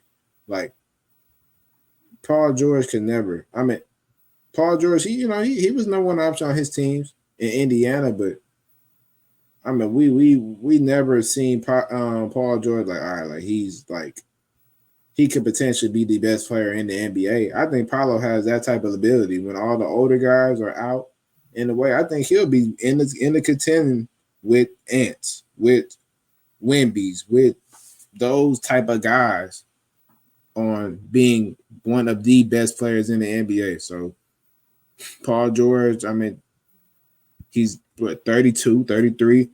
His time is up. He isn't it. Paul George will realistically be best served in this league as, and y'all might kill me for this. I think his best option is the third option.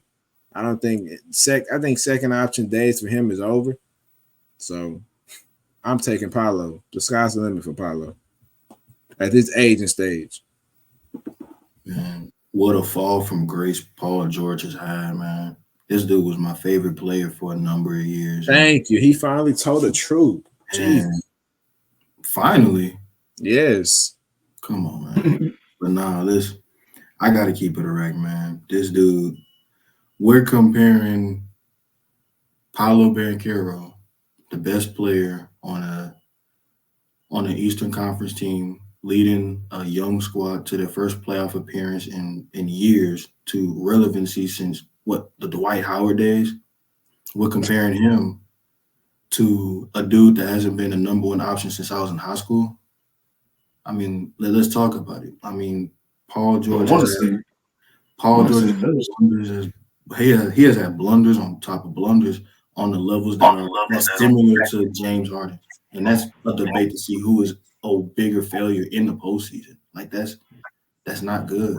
I mean, you got T talking about he wants to see him as a three instead of a number two option because that's just how bad he realistically has been playing. I mean, we've seen him when he's had the team at his helm, and it's not like he isn't talented. He's an all-star caliber player. But in terms of getting you over the hump, his best chance of doing that was getting close to that doorstep when he was in Indiana prior to that knee injury, or that broken leg, I should say. Yeah. Then when he was in OKC, he got third in the MVP voting, but when Russ needed him most, he vanished. I mean, now he's in LA teaming up with Kawhi, and it's unfortunate that Kawhi is habitually never there in the postseason. But at the same time, it's like you're supposed to be that guy that's capable of stepping up, and he wasn't. So, what? It's almost like it's a trick question. You got to go with Paolo at this point. With me, I'm gonna rock with Paulo on this one, man. And I hate to say it, man. Like just like you, Charles, PG was for sure one of my favorite players back when I was like in middle school, back when he was with the Pacers and everything like that. Um, it's been crazy with PG, man. I mean, I really think like with that broken leg or whenever he broke his shin or whatever, when his leg snapped, I think that's what really like hindered him, But I hate to say it, bro. Like, damn, PG has like he's not the same PG as he was in Indiana, and I know that's like injuries are a thing, and age is a thing.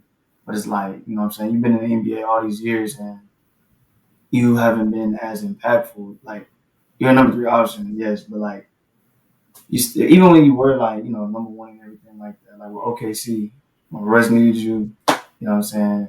You ain't really do nothing. So it's like I gotta go with Paulo on this one, man. He's stepped up. He's shown that he can ball. You know what I'm saying? And he showed that like in the playoffs, like I'm still gonna hoop. Like I'm still here. You know what I'm saying? Like bright lights don't scare me at all. So I'm gonna go Paulo on this one. Man, not to cut you off or anything like that, but I done heard a comparison. They said Paul George in the NBA is like Julio Jones in the NFL. Damn. That's disrespectful, in Yeah. my I opinion. disrespect the Julio. I mean, that's crazy. Yeah, that's crazy. That's crazy as hell. Ooh. It's tough. All right, next one, man. Would you rather Paulo Banchero or Jalen Brown? I'm taking Paolo. Jalen Brown, no. God, no. I think this is an easy one for me. I'm taking Paolo. I'm taking Paulo off rip. I mean, in my eyes, Paulo better than Jalen Brown. I'm gonna be real. Jalen Brown, he's solid, but I'm rocking with Paulo, bro. I like Paulo. You see, I think I got Paulo too, but my question is this. Depending on how this playoff run goes, if the Celtics go and do their thing with Tatum not being the number one guy, but Brown being that dude that walks home with that Finals MVP, how would that make him look? The same. Like, shoot, they literally have a super team. I don't think nothing they can do would change my opinion on Jalen Brown. Unless he just takes over, literally takes it. Like, it would have to be just like he comes up tremendously, like clutch and performs up to MVP level standards. But Jaylen Brown and if they win the championship, I'm not changing my mind at all. Jaylen Brown is the second option. But like we said, we really don't even know who the first option could shoot. Tatum has stretches in games, but he just stands out there. He's not even nowhere near involved in a play. So it's like, I don't know. I guess we'll see. We'll see how his performance is if they win the championship, and they're not. But who are you taking? Because you never even gave your answer. What? Brown or Paolo? Oh, I said Paolo. Oh gosh. All right, Maury, next one. All right, man. Would you rather Paolo Banchero or DeMar DeRozan? Paolo. I'm gonna take Paolo on this one for sure. Paolo. Okay. Okay, this is gonna be a good one. All right. Would you rather Paolo Banchero or Kevin Durant? Paolo.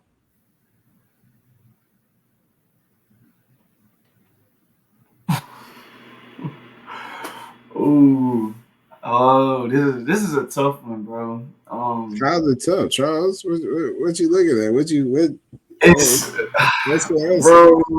I'm just This is the most really, I'm trying to assess if you zooted and booted right now. Like, I ain't gonna lie. I'm gonna take Paulo is nice, bro, but I'm gonna go KD with this one, bro. Like, I mean, I understand, you know what I'm saying. KD ain't stepped up as a leader and all that stuff, but we talking just like hooping. KD is it, bro. Like, you know what I'm saying. Oh, he's it against a lot of people, huh? Bro, I'm just trying to figure out. I'm just trying to figure out what has Paolo done that has ascended him over KD in your eyes. He's a better. I mean, me personally, I don't think Kevin Durant could be a number one option no more on a team. Imagine putting Kevin Durant on that Orlando Magic team. Do you think they're elevating, or do you think they're staying the same, or do you think they're performing below the standards that Paolo took them? And that's a serious question because they have no shooting, they have no co-star. It's Paolo and everybody else.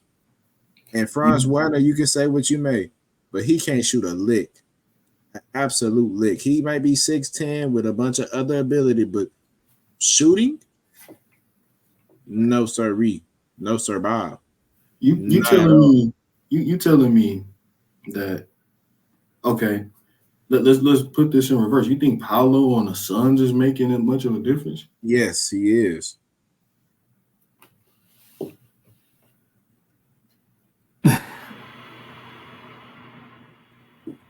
I don't know what's so insane about that. Paolo can play with the ball. Paolo could literally set up Booker and Beal. Paolo is a better defensive player than KD at this age and stage. Paolo is is it fair to say he's a number one option on his team? I'm not even necessarily like his team situation. He'll be a number one option on majority NBA team. And there's no way you watch these playoffs and you can sit here and say Kevin Durant is still better than Paolo at this age and stage. Y'all thinking about legacies and Kevin Durant and his 40 and 50 points. You talking about Kevin Durant, age 36, is better than Paolo Banchero at the age of 20 right now. You can't sit here and tell me Kevin Durant had any in this playoffs alone. He had one playoff game better than Paolo's worst playoff game. I think if you dive into it, I'm pretty sure you could find some anomalies. But at the same time, you got to think about it like this. You take away the legacies. What I'm still just trying to figure out what, like, you haven't answered, like, what does Paolo do already that Kevin Durant has done at his stage and age of his career? Like, what has he done with the Magic that KD has yet to do with the Suns? I mean, hell, we can even go into, obviously, his rookie season, he ain't do nothing crazy. They Magic were the Magic at that point. Mm-hmm. Suns were second round exit to the eventual champs. And you feel like KD isn't capable of at least coming 90% to that state of mind where he was in last year? We talking about just like this year age and stage, KD. We ain't talking about previous years. We ain't talking about what he did when he was 12. We talking about. So what does KD give you this year? I mean, Kevin Durant can score the basketball. That's not a problem. We all know Kevin Durant is a scorer, but as far as a number one option on the championship level team, I don't believe that's KD anymore. Obviously, KD can score. A lot of guys can score. Are they number one options? No. Can they elevate their teams? Yes, they can. Do I consider Kevin Durant as one of those guys that can elevate their team? At this moment, I don't. Not necessarily just, I'm not sitting here to disrespect Kevin Durant, but I'm sitting here saying you have Devin Booker, you have Kevin Durant, you have Bradley Beal. No way a guy green. We just named 3 future quote unquote Hall of Famers. How could they have won one game against the Minnesota Timberwolves with 3 future Hall of Famers on that squad, and Kevin Durant supposedly as great as he is with the, like you like to say, Charles' favorite word, at the peak of his powers, he couldn't get it done. I'm not gonna say get it done, because that team was obviously a way better constructed team, a better defensive team, and they were gonna win the series regardless. But you can't give me one game. You couldn't give me one game against the Minnesota Timberwolves where it shows like, okay, like I ain't a pushover. Like, you know what? I'm finna go look up something real quick, cause I mean, all I know is that even with KD at this state and mindset that you putting him at, teams are still willing to move heaven and earth just to have him on their squad. So you telling me right now, if you get all 32 GMs from each team, they gonna take Kevin Durant over Paolo Banchero right now? It depends on what their priorities are. If they're trying to build for the future, obviously they're taking Paolo. But if they're looking for him as a player, like we need a player, a game-changing player to win, to a game-changing player to help us win a title. Yeah, yes. I'm taking KD.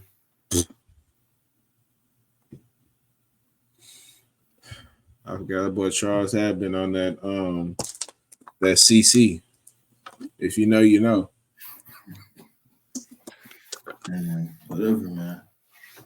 They say again, full sniffles. We know his hit. Oh no. Yeah, boy, it's funny as hell. So, man, that was the last topic. So we're gonna go ahead and wrap it up. Hey, man, check the stats. Episode 10. You know what I mean? Hey, once again, we thank y'all for the support and everything that y'all been doing. The likes, the comments, and the subscribes and follows. About Marley. We thank y'all, man. We thank y'all. You know what I'm saying? So I be stuttering and shit, bro. Let's wrap it up, man. Charles, Mari, appreciate y'all for coming on episode 10 of Check the Stats podcast, man. Make sure you like, comment, subscribe, follow all channels. Keep up with what we got going on, man. We just young black men out here trying to make an honest living, man. Trying to give y'all the real stats, trying to elevate, get to levels that we know we can get to with the help of y'all. We appreciate everybody that tuned in to all the videos and stuff like that. More content coming soon. Whole setup, the whole everything. We can't really speak in too much into that, but elevation coming soon. This only the beginning for us, man. Episode 10. We got a lot more in store for y'all. Y'all just stay tuned. Yes, sir. The facts. Come check the stats.